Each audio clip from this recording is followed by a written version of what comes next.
Sebelum mempelajarinya, adik-adik sudah tahu belum apa itu trigonometri? Nah, jadi trigonometri ini mempelajari tentang segitiga. Kita akan mempelajari tentang hubungan sisi dengan sudut di dalam sebuah segitiga tersebut. Nah, setelah nanti kita menguasai materi trigonometri ini, nanti kita bakalan bisa menebak panjang sisi segitiga jika diketahui sisi yang lain. Kita bisa mengetahui sudutnya berapa dan lain-lain. Oke, tanpa panjang lebar, langsung saja kita masuk ke materinya. Di dalam trigonometri, kita mengenal 3 hal yang utama. Yang pertama adalah sin atau sinus, yang kedua adalah cos, yang kedua adalah cos atau kosinus, dan yang ketiga adalah tan atau tangen. Nah, sekarang pertanyaannya, di mana sih kita bisa mendapatkan nilai sin, cos, sama tan itu? Nah, jawabannya adalah dari segitiga siku-siku. Pertama-tama, kita akan menamai sisi-sisi segitiga siku-siku ini berdasarkan posisi mereka terhadap sudut alfa. Yang pertama, kita lihat sudut alfa di sini kan. Nah, sisi yang di bawah ini kita namai dengan sisi depan. Logikanya gampang aja adik-adik. Nah, ini sudut alfa. Jadi, kita namai sisi yang di depan sudut alfa ini dengan sisi depan. Nah, pastinya pada segitiga siku-siku mempunyai sisi miring kan ya? Nah, jadi kita namai aja dengan sisi miring. Dan sisi yang terakhir kita namai dengan sisi samping. Oh iya adik-adik, jangan lupa ya, ini hanya berlaku pada segitiga siku-siku. Kalau bukan segitiga siku-siku, itu tidak berlaku ya. Nah, setelah kita menamai sisi-sisi pada segitiga siku-siku ini, apa sih hubungan sisi-sisi tersebut dengan sin, cos, dan tangen? Jadi, pada dasarnya, sin itu adalah panjang sisi depan ini dibagi dengan panjang sisi miring. Jadi, sin itu depan per miring atau sin demi. Selanjutnya, cos. Cos itu panjang sisi samping dibagi panjang sisi miring, atau cos itu samping per miring. Cos sami. Dan yang terakhir adalah tan.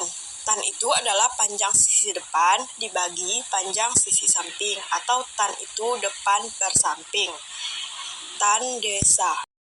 Nah, sekarang kalian sudah mengerti sin, cos, tan, dan bagaimana cara mencari mereka melalui segitiga siku-siku. Sekarang kita sudah siap untuk menuju ke materi berikutnya. Di trigonometri, kita mengenal istilah sudut istimewa. Apa sih sudut istimewa itu? Sudut-sudut istimewa adalah sudut-sudut yang mempunyai nilai sin, cos, tan yang sederhana dan dapat dengan mudah kita ingat. Nah, kakak punya tips bagaimana cara menghafal nilai sin, cos, tan dari sudut istimewa. Yang pertama-tama yaitu urutannya kan 0, 30, 45, 60, 90. Terus ke bawahnya sin, cos, tan. Kita isi sin dulu ya, pertama. Yaitu kita isi dari 0, 1, 2, 3, 4. Lalu langkah keduanya yaitu kita kasih akar semuanya. Kasih akar. Lalu langkah ketiga yaitu kita kalikan semuanya dengan setengah, 0 kali setengah, dan seterusnya. Setelah kita sederhanakan, nah hasilnya jadi 0, setengah akar 2, setengah akar 3, dan 1.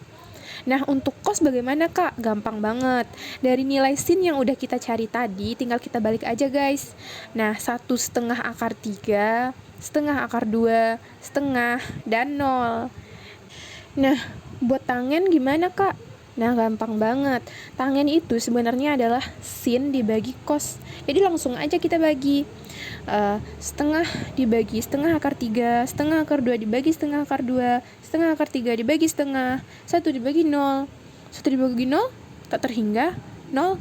Bukan dua-duanya, isinya tak terdefinisi ya. Nah, kalian harus hafal ini supaya kedepannya enak ngerjain tugas trigonometrinya. Nah, setelah tadi kita mempelajari tentang trigonometri, supaya lebih memahami materi tentang trigonometri ini, langsung aja yuk kita bahas contoh soalnya. Nah, di sini contoh soal yang pertama yaitu diberikan cos alfa sama dengan 8/10 dengan alfa lancip. Maka sin alfa sama dengan... Nah, untuk langkah pertama, kita tentukan dulu nih panjang-panjang sisinya. Tadi kan ada cos alfa sama dengan 8/10. Nah, adik-adik kan tadi sudah mempelajari bahwa cos alfa itu sama dengan samping per miring. Jadi, di sini sisi sampingnya itu sama dengan 8 dan sisi miringnya itu sama dengan 10.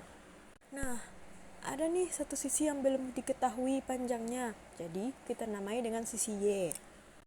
Setelah mengetahui panjang-panjang sisi pada segitiganya, kita perlu tahu kan berapa sih panjang sisi Y ini?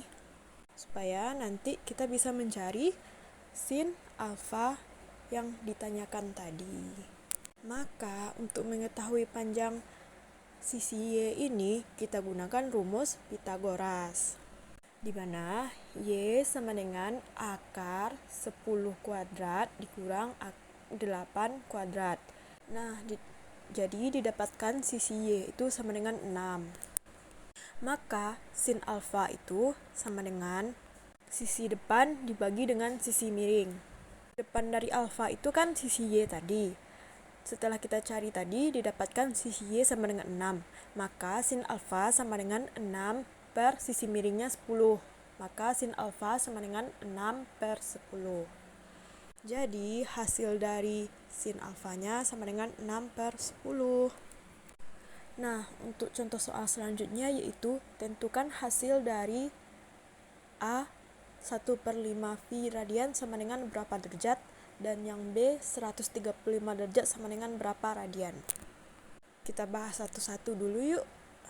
Yang pertama, 1/5 V radian sama dengan... Nah, di sini kita gunakan rumus seperti 1/5 dikali dengan 180 derajat.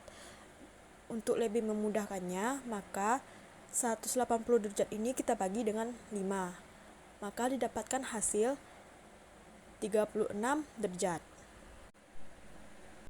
Nah, selanjutnya yaitu 135 derajat itu berapa radian sih?